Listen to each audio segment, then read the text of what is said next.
হয়েছে না?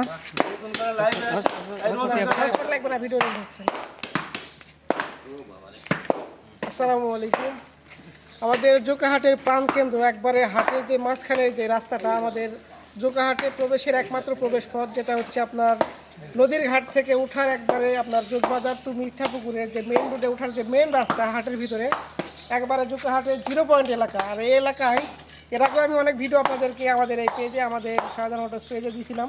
তো বেহাল দশা ছিল, বর্ষা হলেই বৃষ্টি হলেই এখানে যে জলাবদ্ধতা হয় এবং এখানে যে কাদা হয়, সেটার আজকে একটা সুরাহা বা সুষ্ঠু একটা সমাধান হতে চলেছে। আমাদের জোকাহাট বাজারের নেতৃস্থানীয় যারা আছে, আমাদের শ্রদ্ধ কাফি ভাই আছে, আমাদের বাজার সভাপতি নিজে এসে এখানে কাজ করতেছে। যদিও এই রাস্তাটার সুরাহা করার জন্য, মানে রাস্তাটার সঠিক একটা পদক্ষেপ যদি এই বাজার কমিটি অথবা হাট কমিটি যারা আছে তারা যদি নেয়, তাহলে কিন্তু এখানে এই রাস্তাটা সামান্য 100 ফিটের বেশি রাস্তা, এটা কিন্তু খুব সামান্য 100 ফিটের রাস্তা, এটা যে কেউ একটা যদি যে কোনো পদক্ষেপ নেয় তাহলে কিন্তু হয়ে যায়। তো তা হোক, যে কাদা যেটা হতো সেটার একটা ব্যবস্থা হচ্ছে।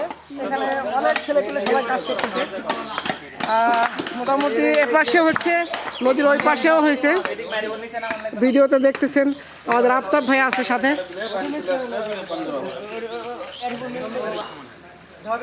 এদিক দিয়ে এখন মানুষ গম গমে যাতায়াত করে, এদিক দিয়ে এটা থেকে পুরাইয়া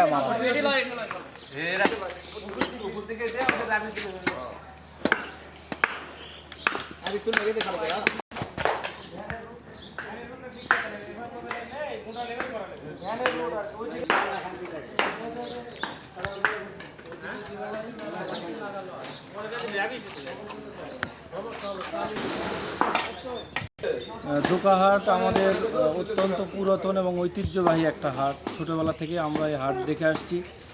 বিগত 17 বছরে এখানে কোনো উন্নয়নের ছোঁয়া পড়েনি। আমাদের মান্দা উপজেলার সবচেয়ে অপয়া 14 নম্বর বিষ্ণুপুর ইউনিয়নের প্রাণকেন্দ্র।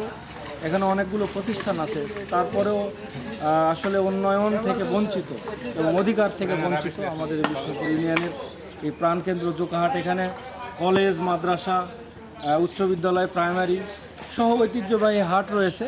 তো আপনারা এ ব্যাপারে জানেন যে জোকাহাটের প্রবেশের যে গুরুত্বপূর্ণ পথ এবং একমাত্র পথ, এটা দীর্ঘদিন ধরে বেহাল দশায় পড়েছিল এবং সাধারণ মানুষ যারা পথচারী ছিল তাদের অনেক কষ্ট ভোগান্তি হতো।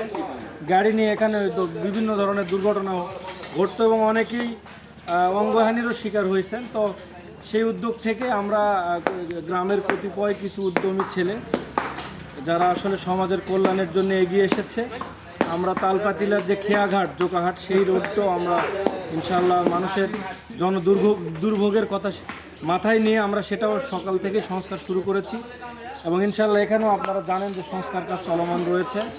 তো আমরা ভালো ভালো কাজের মাধ্যমে এভাবেই সমাজের উন্নয়নে অংশীদার হতে পারবো। আল্লাহ আমাদের সহায় হন এবং ইনশাআল্লাহ আমরা মানুষের পাশে আছি এবং আপনারা দোয়া করবেন আমরা যেন জীবনের বাকি দিনগুলো মানুষের কল্যাণে, সমাজের উন্নয়নে সঁপে দিতে পারি।